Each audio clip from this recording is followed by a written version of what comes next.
Of course. Of course. Anytime you have an opportunity to tie the NFL record, I mean, they could get 6 Lombardi trophies. Right. All right? I mean, they're into collecting trophies now. They're not into the individual stuff, but collecting those team honors, yes. And talking to Mr. Kraft and traveling with them, that's their #1 goal, is to win championships. Tom Brady, why else would he be playing but to win championships? Last year, he made it very, very clear. 5th Super Bowl victory with 2 losses. But, man, I'm going to tell you, 6-2 looks a hell of a lot better than 5-3. And now let's say if they go back one more time. Let's say they go back one more time and they lose. Now we 5-4. So now they starting to come back to the field compared to being 5-2, 6-2. 7-2. I thought Brady would win 7 championships. Right. As of Friday, you would have thought 7-2. You, Cris Carter, a lot more likely than 5-4. Yes. Right. Like, I mean, that's where you were at. And then now, looking where teams are, there's more teams in the AFC that can beat New England. New England they got a lot of problems. Their offensive line, their defensive line. They don't have a pass rusher. Well, they do have a pass rusher. But he's going to be 40. He's older than Nick. A lot. I mean, by like 12 he could be Nick's, uncle. Yeah, that's a good way of putting it. I mean, it's just they have some legitimate issues that they have to get fixed. Gronk, is he going to play football? Now, was there really a rift between Belichick and Brady? Because they say, when you win, it makes things go away. Oh, they didn't win, though. And this team will be affected by losing Matt Patricia and Josh McDaniels. So on the legacies, though, specifically, as opposed, like not looking to the future, but for the right now, I want to talk about Brady first, because I want to be very fair here. I find 5-3, obviously, not as impressive as 6-2, but I find 5-3 more impressive than 5-2. Why is that? Because I think getting to the Super Bowl is an accomplishment. I think that they would be 5-2 had they lost to the Jaguars. So I'm not going to ding them for beating the Jaguars and then losing in the Super Bowl. This is an argument I make about LeBron a lot. I will use it for Brady as well. If you look at pro sports with the Olympic model, where you have medals for 1st, 2nd, and 3rd, 5 golds and 2 silvers. It's not as good as 6 golds and 2 silvers, but it's also 5 golds and 3 silvers is better. So, like, I don't think the legacy is enhanced by the loss, but I think the legacy for Brady is enhanced by getting there. Now, what hurts Brady is you can't say the primary reason they lost is his fumble, but without his fumble, they likely win.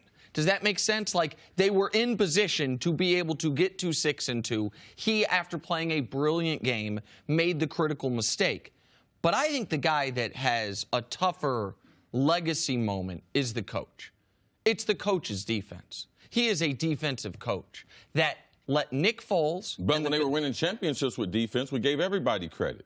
They won the first 2. They won the first 2 without Tom Brady being spectacular. But we gave him credit for the 2. So now the defense not spectacular. So you're not going to get him credit. You're going to cut him out of the equation, where they were a defense and special teams dominated team for the more than first half of his career. Maybe in the moment we weren't giving Belichick enough credit, but when we were talking about, when we call Belichick the greatest coach ever, it's those first few championships are a big part of that. We give Belichick an enormous amount of credit, I think, for the width and breadth of his career. But the way this specific game went down, the defense not being able to get a single stop, some of the decisions that made during the game at the end of the first half, and the Malcolm Butler situation. The more information that comes out on that, this one does not, getting to this game helps Bill Belichick. But the way Bill Belichick and the defense performed in this game, to me, does not enhance his legacy. All right, we're going to definitely talk about Malcolm Butler coming up. But if we just stick to the legacy part of it, if they don't win another Super Bowl, if they don't get to another Super Bowl, do Brady and Belichick cement themselves as the greatest coach-quarterback combo of all time, in your opinion? Yes, but people are closer to him now. The more that the losses equal the wins, the closer people are to him. So let's look at a couple situations. Now, Jim Kelly, How many Super Bowls did he go to? 4. All right. Fran Tarkenton, how many did he go to? Was it 3? Okay. I'm not certain on Tarkenton. What about John Elway? John Elway went to 5. Oh, okay. But how did he go to them? He was the driving force for the first 3, and they lost. Okay, what about the team's success early? The first 3. The first 3 was he was the guy. He was the guy.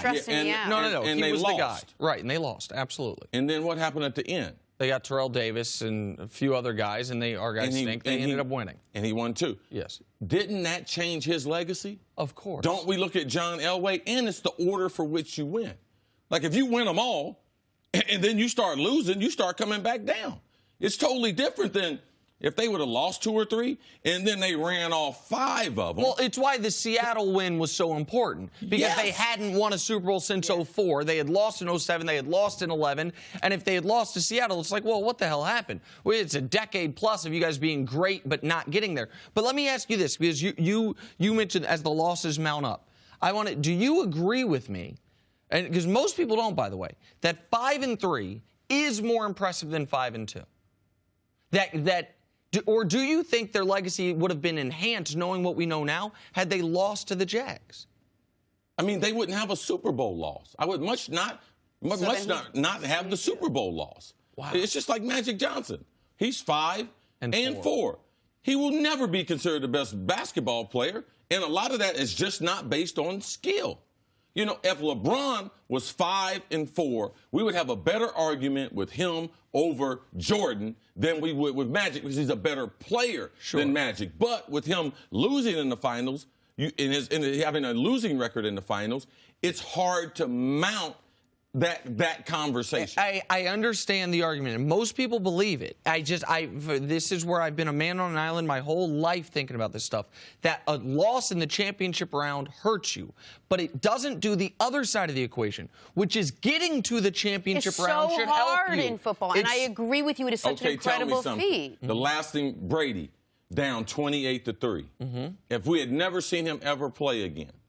So don't tell me seeing him play in the Super Bowl enhanced his legacy. You mean, if they don't come back from that? If they don't come back from the 28? If you never see him in the Super Bowl again, your lasting impression is what he did to Atlanta in overtime.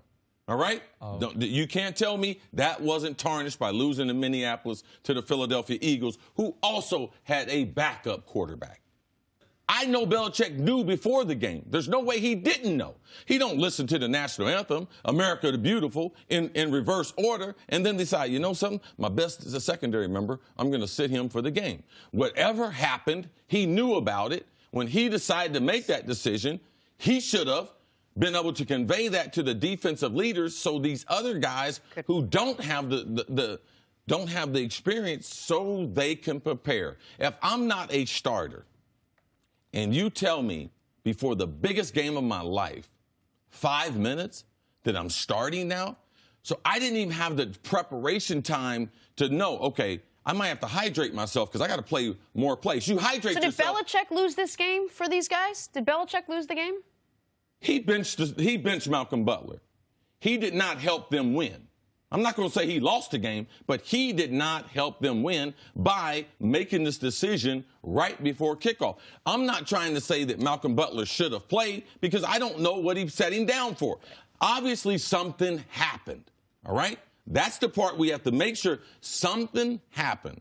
Now, based on not knowing that, I can't say he should have been out there. But the decision and how it was made affected the Patriots. All right, so some numbers here. So in the playoffs, Malcolm Butler had struggled enormously, right? Of every corner in the postseason, it was targeted at least 10 times, Malcolm Butler had given up the highest passer rating, right? So we know that in those 2 playoff games, of which he played 100% of the snaps, he had struggled. But in the 2 practices leading up to the Super Bowl, he practiced as a starter. And the other part of the numbers has to be, okay, so when you took him out, were you getting a better performance? The guy who came in for him, Eric Rowe, was targeted 7 times in this football game. 4 catches, 80 yards, a touchdown, a 137 quarterback rating. Jonathan Batamosi, who is a special teamer, he only plays if there's an injury. He ended up being targeted on 1 play, a critical 3rd down, where he didn't break the pass up and he missed a tackle. It went for 17 yards. So the the idea that Malcolm Butler, even if they're, and this is where CC is saying, no matter, we don't know what happened. I know something happened. But here's my thing. You just don't know what it is? I don't know. Yeah, there's something had to have happened, but we don't know what it is. At this point, almost don't care what it was. Because here's why. No. I care what it was. So do I. Well, let me explain why though. If it was a punishable offense like this, why did you dress him?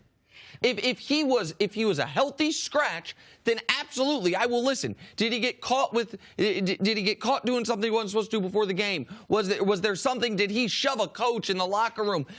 Okay, fine. I will listen to that. But if the moment you decide whatever he did, he is still worthy of one of our 46 game day activations, then you've got to, during the game, realize we got to put him in the game. In what world is the penalty supposed to be? You're going to take one of our roster spots and throw it away. Because if he was being demoted from being a starter is being the nickel or the dime player. Right. And then Not playing more special teams. Like, you're just not starting. But you're not only just affecting him, you're affecting the whole roster. If you're saying he practiced with the first team on the last 2 days of practice, that was when? Wednesday, Thursday? Thursday, Friday? Thursday, Friday. Yeah, all 2 weeks. So do we assume this happened sometime on Saturday, which would have given the guys that stepped up behind him enough time to at least consider what they would have to change to start? I'm not going to assume when it happened. I'm not going to speculate. I'm just going to go with the things that I do know. He was in the starting lineup when they had the 2 weeks of preparation. So Bill Belichick, whatever happened, he didn't give the other guys the opportunity that they would get the starter reps. But here's the other thing. Even if it happened the night before the game, unless we think it happened when they were taking the field, like the night before, you could tell Eric Rowe morning of, not minutes before. Like you cannot make this type of drastic decision as a head coach, have it go this poorly, and not have us question what the hell just happened here. Like, I mean, it's totally fair. To me, it affected the game because it affected the psyche of the secondary. They started the season bad communications from a secondary. They end the season, Super Bowl 52, with a loss because bad communication. Bill Belichick, you have to be able to communicate this to your leaders and to the guys whose roles change in the game. If he had strained his hamstring in warm-ups, that would be a legitimate excuse. But also the player knows too. Man, he's hurt. That's the reason why I'm out there. When you have a guy who is mentoring Rowe, he's crying on the sideline. Rowe would be going to him for help during the game. You studied this receiver. What do they run in this? All these situations. You don't have that natural feedback. Right. Carson Wentz, the role that he played in helping Nick Foles. You know the reason why? Because Nick Foles knows the only reason why he's in there is because Carson Wentz is hurt. Yeah. You hurt the secondary, you hurt the communication, and Brandon Browner went on to social media, and he said, I know because this is a close group. I've been in that group, and when you do something like this, it hurts the group. I take him on that. Thanks for watching. Subscribe here to get the latest from the show. Also, be sure to check out more of the best clips from First Things First, or go watch a few segments from our other shows on FS1.